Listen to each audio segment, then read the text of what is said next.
ఇలా కోసి స్టవ్ మీద కొంచెం సేపు కోసిన ఉల్లిపాయలను వేసి తర్వాత కొంచెం సేపు అయ్యాక కోసిన బంగాళదుంపల ముక్కలను కూరలో వేయాలి. కొంచెం సేపు బాగా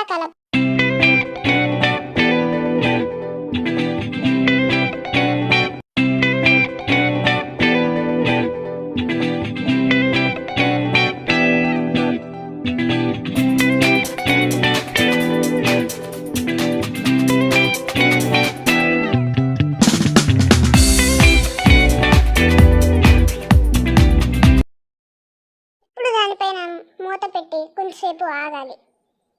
ఇప్పుడు వంకాయలను సన్నగా కట్ చేసుకుని ఒక్కొక్కటిగా దాంట్లో వేసుకోవాలి.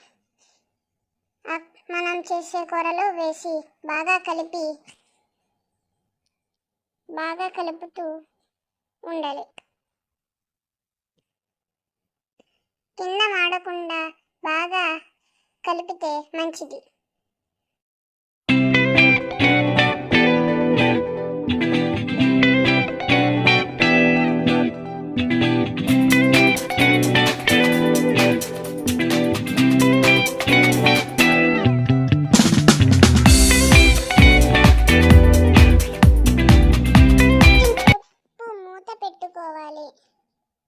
కొంచెం సేపు మూత పెట్టుకున్నాక మళ్ళీ కలిపి మీకు కావాల్సినంత కారం, మీకు కావాల్సినంత పసుపు, కొంచెం ఉప్పు దాంట్లో వేయాలి. వేసి బాగా కలపాలి.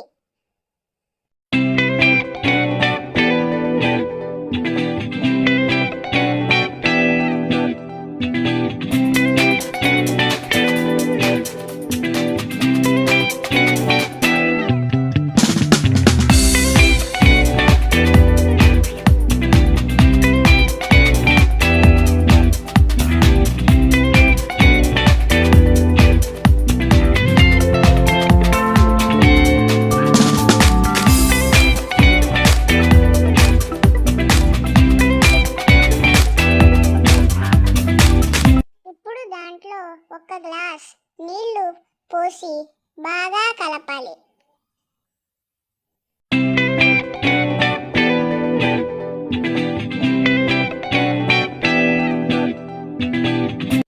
ఇప్పుడు దానిపైన మూత ఉంచి కొంచెం సేపు ఆగాలి.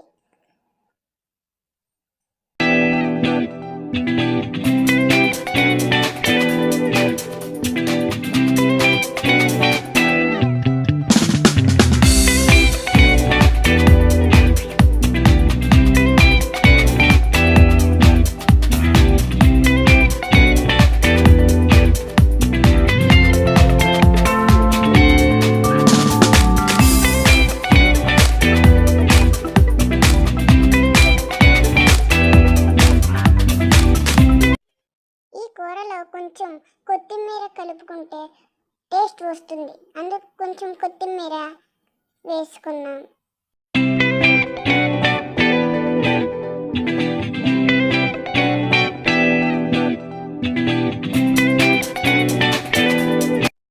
కూరను అలా కలుపుతూ కొంచెం సేపు స్టవ్ ఆఫ్ చేసి పెడితే మన కూర అంతే అయిపోయింది.